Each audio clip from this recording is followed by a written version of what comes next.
another day, another Motorola phone. It seems like we just did the G Stylus 2026 and then followed by the Fold.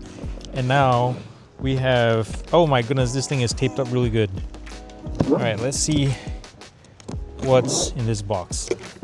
I was told it was one phone, but it looks like it says the new Razr family, which means, oh my goodness, we have the Razr Ultra, Razr Plus, and the regular Razr. Which of these should we open first, guys? Let's try the Razr Plus, right in the middle. So I'm gonna go through some high-level specs. Obviously, I didn't have everything like memorized, and I shouldn't, because that's not how we roll here on this channel. But the Razr Plus is like the middle child here, and it's gonna run $1,100 if I remember correctly about this one. And it has the Snapdragon 8S Gen 3 on this. Oh, thanks for choosing our products. Like the packaging is very simple. Includes the Razr 2026 cables, guides, and SIM tool. And that's it. We have Dolby Atmos audio, Snapdragon, Corning, as well as high-res audio. I believe this has Snapdragon sound, if I remember correctly. And this is the 12 gig, 256 GB ROM model. I think there's only one configuration. What color is this? Is this the green? Oh, it says, please do not remove the pre-installed screen protector. This applies to all the foldables, or any foldable that you buy, actually. Oh, yes. What green is this? Oh, look at this. This is so nice. So this has a 6.9-inch, 165 Hertz AMOLED, 3000 nits max, as opposed to the Ultra, which we'll talk about in a second. I believe this is identical also to the regular Razr, so there's that. And on the external side, we have a 4-inch, 165 Hertz, 2400 nits max. Oh yes, I love how fast they power on. Look at that, practically corner to corner, which is really nice. And the battery on this is a little bit smaller, 4500 milliamp hours. So obviously the Razr Plus bisects the two. If you don't want to blow all your cash on the Ultra, $1,500 worth, or you don't want to be like so low key on like the regular Razr, just want a little bit more, go for the Razr Plus. I will try to flash the specs below and you can compare the two. But this, in terms of just overall performance and day-to-day use, I think it'll be good enough for most folks. And here is the regular Razr. And what color did we get? So you have more color options actually with the base model. And check this color out, guys.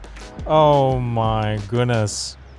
Oh, it's fantastic. I love their Pantone colors. It is so nice. So on the base model, you get a slightly smaller external screen. Why isn't this powering on? So it's 3.6 inches, if I remember correctly. And the main display is 120 Hertz refresh rate as opposed to 165. And of course, we have the Dimensity 7450X chipset, if I remember correctly. If I'm wrong, I'll flash it down below, of course. It also has a 50 megapixel camera system. You know, it's the value of the three, and it's, if you want the latest of, you know, Motorola's Razr line foldables, this is the one to get if you're on a budget and just want to explore.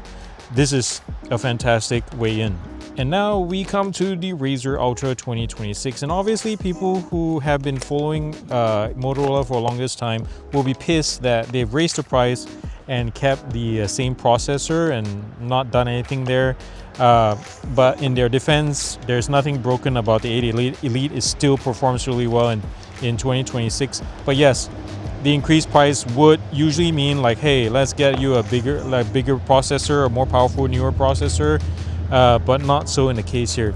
Can you guess what color we got? It has gold trim. Oh yes, I think it is cocoa. Oh yes. And so the wood cover or back cover of this year's is slightly darker than the last generation. Last generation was lighter, and this, oh, looks so good, guys. It has a little bit less grip than the other two because of wood, but you know, you can't beat an organic finish. This is real stuff right here. But anyways, it looks similar to everything else. The 8 Elite, as we mentioned before, is just the same as last year. This has 16 gigabytes of memory and 512 gigabytes of storage, 7-inch interior AMOLED, 5000 nits exterior. You know, like brightness, if you're under direct sunlight, this is fantastic. And of course, on the inside or the outside, we have the 4-inch 165 hertz 3000 nits on this thing. And we have a triple camera system. We have 50 as well as 50 at the front, so that is really nice. And new for this year, they have a low fick sensor, which should improve, they said improves dynamic range by quite a lot. So well, there you have it, guys. Thank you for watching this quick unboxing, and stay tuned for the full review coming out soon for all of these devices. I'm excited to put them through the full battery of tests.